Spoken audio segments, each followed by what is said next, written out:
If you want to start making money as a colorist, learn to create the clean white look. It's the go-to choice for a majority of the projects ranging from commercials, documentaries, music videos, and even feature films. In this video, I'm going to show you the most common way to go about creating the clean white look, as well as my preferred method. But first, do me a favor and smash the like button, subscribe to the channel, and let's roll the intro.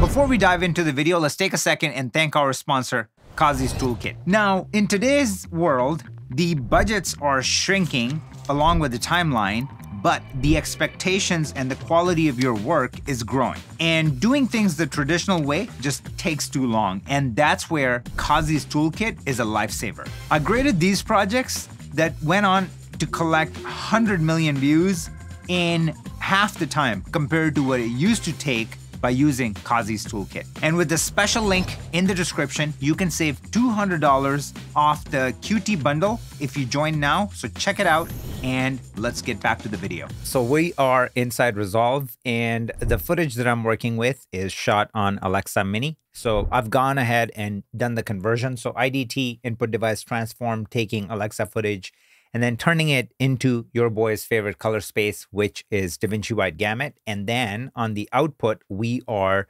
taking it from DaVinci Wide Gamut to Rec 709 Gamma 2.4. So it gives us our perfect Rec 709. That's our starting point, okay? So I'm gonna go ahead, create a new node. I'm just gonna call it Balance. And then we're gonna create a new node. And then this one is going to be called our HSL curves, okay? And then we're going to create a new node and we're going to call it YRGB, okay? And is this enough? That might do it. And if we need something else, we need one more node. And then this one, I'm going to call it QT charts. That is going to be used for one purpose only. We just want to make sure that our image is looking clean. And it is clean white, and we have a tool here that can test that. But first, let's start off by balancing our shot, and we can clearly see that there's a lot of warmth in our image. If you look at the vector scope and see where everything is sitting, it's on leaning toward like the top left quadrant. So there's a lot of warmth. We want to pull that out, and we can even see it in our colorized waveform. That's why I love this waveform, because it just tells us everything. If we can make this looking white, even with our own eyes, we nailed it. And then we can also attest to it looking at our vector scope. And then our final stop is going to be QT charts. That is literally going to make it black and white. So I'm going to right click. I'm going to go under gamma and change that to linear. The linear color space is amazing. It works in XYZ space where all the changes are made uniformly. And that is excellent when it comes to shot matching. So this is the color space that I've been using on God knows the last 20, 30 projects, and I absolutely love it. And it had really sped up my workflow when it comes to shot matching. So what I want to do here is I'm just going to use my temp and tint to do the things that we just talked about. So I'm going to go under my temp and I'm going to start dialing it back. And all I'm looking at right now is just like my colorized waveform and my vector scope. And I'm going to take my tint and I'm going to start moving it. And I'm, again, just looking at my waveform and where is it looking pretty neutral, pretty clean. And around somewhere over here, it's looking really good. And we can look at our vector scope, how far we have come. And look at how clean the image looks. Now, in your linear color space that we're in, your gain becomes your HDR palette's global offset, which means it basically works as if you've changed f-stops in your camera. So I'm going to go ahead, I'm going to drop it a little bit, just a little bit, not too much. So even if we park it somewhere around here, let's find a good hero frame actually. So let's say this is our hero frame. And if I do before and after, everything is looking pretty good. Now that I have a person in the image, do I want to make any modifications to like what I did with my temp and tint? So let's test it out. So maybe leave that there. Somewhere around here, it's looking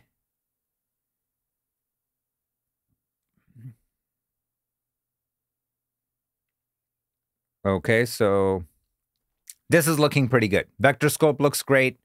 The image looks great. I'm happy with where we are right now. I mean, quite honestly, I feel like it's sitting a little bit more now on the cooler side. So if we want to cool it off, we can use our color temp and then just our tint a little bit to pull it back. So I like it somewhere around here. Everything is looking great. Okay. So I want to leave it here. Everything is good. Now, what I want to do is I want to go in my YRGB. I'm going to go in my custom curves, and usually it's set to this, right? So what happens here is if I want to lock my 18% gray, so let's click on her skin right here. So now we lock that point. And if I make changes now, my skin tones is not affected. So I want to keep my skin tones where they are, right? And I want to make adjustments around it. The problem with this is like, you see like what's happening right here in my vector scope and all these colors that are coming in. We don't want that. For the clean white look, we want to determine where we want to put the colors and where we want to subtract the colors from. So I'm going to undo that. I'm going to break this chain, and now I'm going to go ahead and click around the skin tones. And now when I grab this and move it, you see the saturation stays put, but everything else is still being affected. So now I'm going to go in and let's create like a really nice high key look. So even something like that. And then on the low end,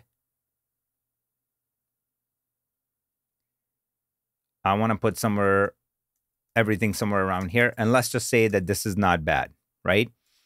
We can take the top end and pull it down a little bit, right? Because I just want to make sure that we're not blowing anything out, and we're not. We're good, okay? So with our contrast, we're looking good. With our balance, we're looking good.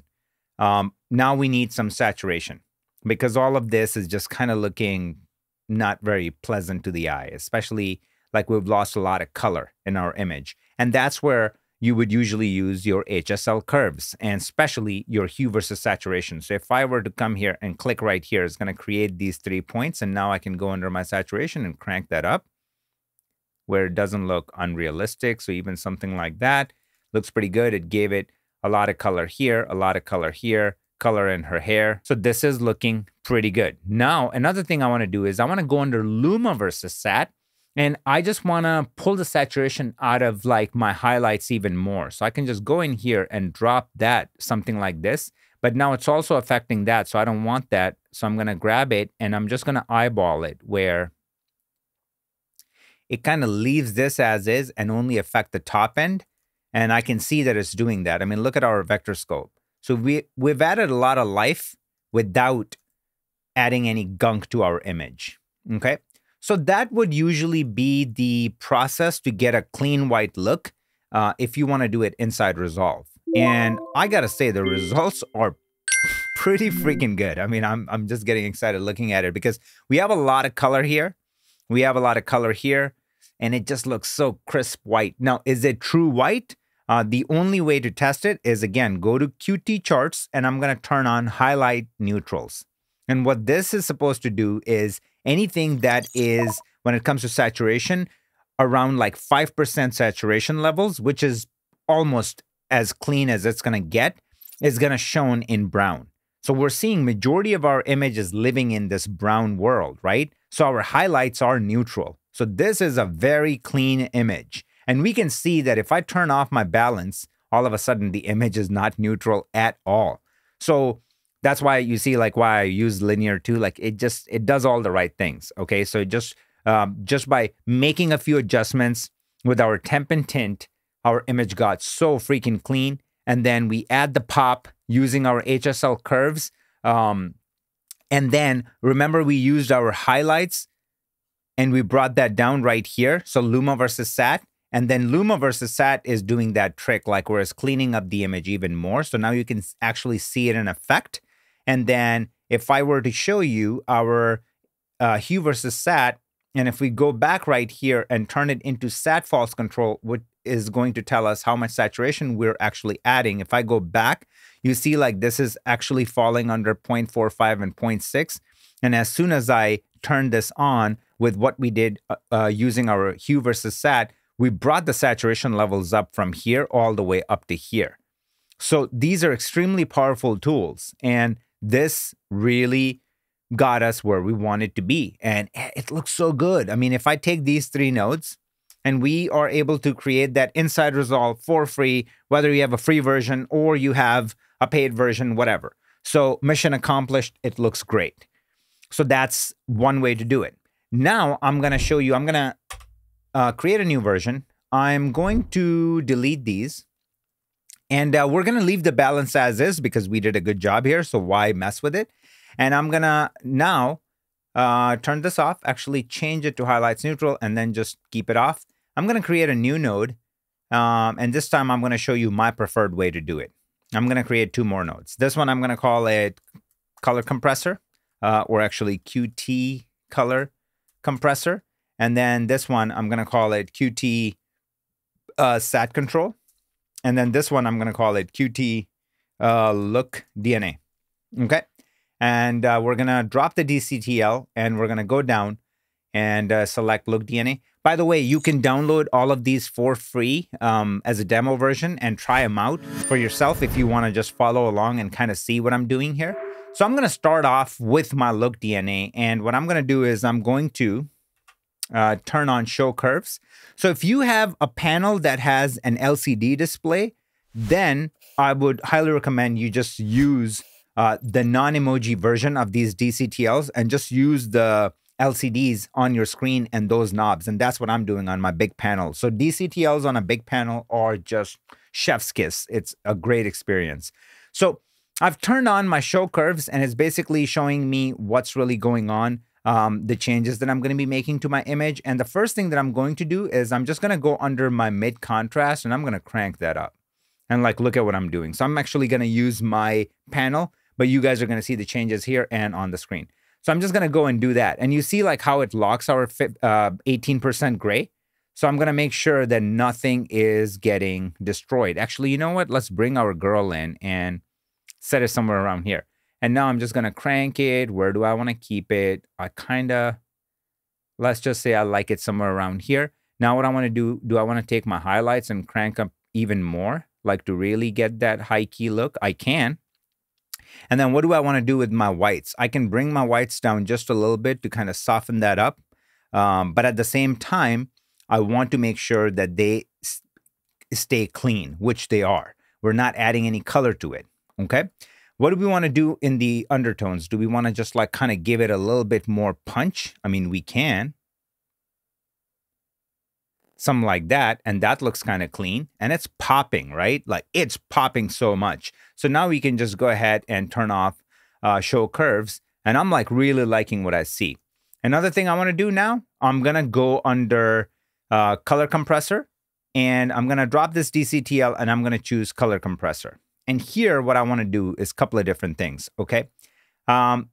The purpose of this tool is to basically add any sort of color that you want to your image. So if I were to take my compression near, and if I just do this, now we're adding this tone to all the adjacent near tones of this specific hue. And then it's basically turning it into that sort of like tint over the entire image. But what if I take my target sat and I just go all gray? Now we just cleaned up our image so much. Our neutrals are perfect. I mean, look at the vector scope. It's great. But you're like, dude, it looks black and white. Like, what the hell did you do? So this is where this guy comes into play. Our nearby cutoff point, color cutoff. So if I were to grab it and start pulling it back, look at how I am going to pull out all these colors, right? While I'm just looking at her hair.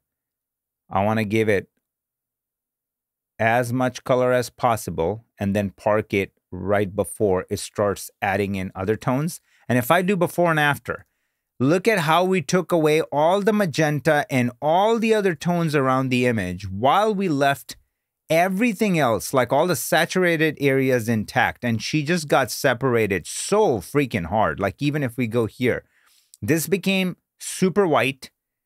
This became white, and then the skin tones stayed intact, and it just pulled her out like a 3D image. So I'm going to turn this off, and that's where we're going to leave that, okay? So it did a very sophisticated move to clean up our image. I mean, just look at what it did, like all around our image. And we can see it right here in the vector scope, how it took like all the hues that are around that are adding that magenta. See, like all this magenta, and it just like, boom, slimmed it, condensed it, right? And just created this sandwich where it's just such a clean, pristine image. We're not done yet. So I'm gonna drop this DCTL and I'm gonna select Sat Control. This thing is absolutely magic, and it gives you multiple different saturation models. So you can use like what you're used to, which is HSV, which is not bad, but spherical is way more sophisticated saturation model than HSV. It has so much more give, and it doesn't crack as easily. So what I want to do here is something that's going to feel unnatural at first, but then when it all comes together, it's going to look amazing. So I'm going to go in my mid-sat, and I'm going to kind of crank it. You know, so I'm just kind of looking at that and I'm like, man, I just really want all of this to pop out of the screen, okay? And then what I want to do is I want to take my low sat, so like the areas that have very less saturation in the image, and I want to even choke it more. So I'm going to go somewhere around like 0.25-ish, okay? And if I come close and if I do before and after, you can clearly see that even like right here, you can see that the little bit of magenta that was still seeping through, even that got cleaned up and evened out. Like even behind the chair, you can see it, right? Behind the stool. Like a little bit of magenta that was there, it got like, boom. And like, look at the pop that we're getting here. Obviously, the skin tones are looking horrible, but don't freak out yet.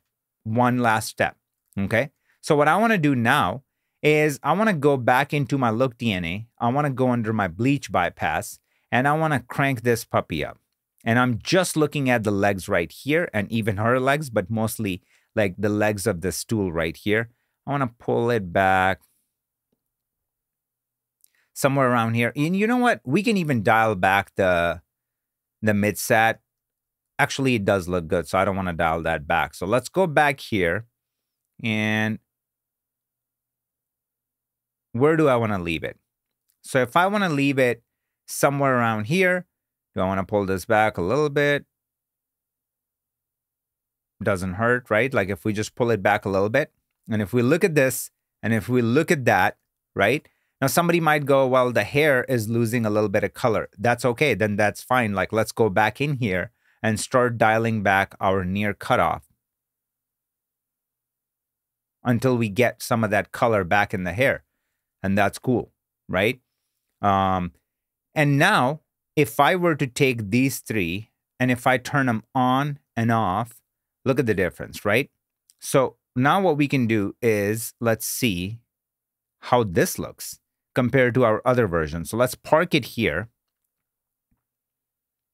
somewhere around here, and let's go back to our other version, this version right here, right? Like not bad at all. Like, I mean, it was pretty good for what it is. But if we go to this version right here that we created using these DCTLs that are just specialized into like the look that we want to create, we can clearly see that the separation is just so much more. So if I keep punching in and if I do before, so this is after, this is with my preferred method.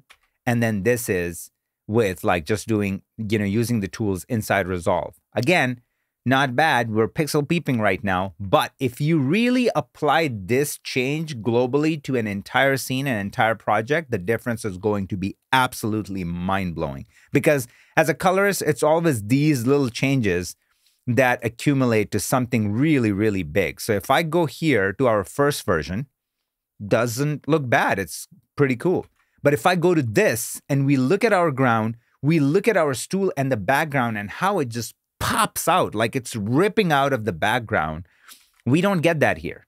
That's just, and it's not as simple as like, oh, I'm going to then go into my contrast and I'm going to make that change and maybe I can add a little bit more pop. I can make a counter argument that you can do the same here. You can like you have so much more room to play here as well. But this sort of effect and these sort of colors that we got and the life that we have in our image, like, look at how it looks. It's just was not possible to get, like right here. I mean, just look at that, right? So like if we go here and if we look at our traditional Resolve way and we really push the image, remember? Like, I mean, just look at that. Like, I mean, what we did with our Y curve and then what we did with our HSL curves, right? And then this is our balance. So we went places because this is our Rec 709 and that's where we ended up. Whereas if we go right here and look at that, once again, like what you're seeing here, is the skin looking a little too magenta? Well, it would have looked magenta here too. That is a different problem to solve. We can solve it through balance or we can solve it just focusing on actually pulling the skin tones over. That wasn't the purpose of this tutorial. The purpose of this tutorial is showing you how to create a clean white look. But if we look at the difference between these two, you have to agree with me that it's pretty stark. Like that sort of, like, look at the color we're getting out of her skin tones, and especially the way she's lit. We shouldn't have any business like pulling that much information out the way we are, because it's sitting in the bones like this, right? It's just so like she's looking the other direction. She is backlit. Like there's just no way that we should be able to pull that much color information out of her that we did here, while keeping everything else so freaking clean. So, I mean, look at this before traditional method, and then this is with my preferred method. And if I go here and turn on our highlight neutrals, and let's turn on our highlight neutrals here as well, and see which image is actually more neutral, you can clearly see that with our QT bundle and these tools that we used, the difference is just night and day. I mean, look, like if you want to create a really neutral image, then just like look at what we did and how simple it was. Obviously, I'm taking you through it, so I'm taking my time explaining what each parameter and tool is doing, but the difference is right in front of you, and we're testing it with this chart that takes out the bias and just tells you what it is. As I mentioned, now apply this to an entire scene, an entire project, and the kind of clean look that you're going to come up with, there's just not even a comparison. And then what about our sat false color? What kind of saturation levels we're looking at? I mean, our saturation levels are really, really freaking high, right? Like we're putting everything in this area compared to what was happening here.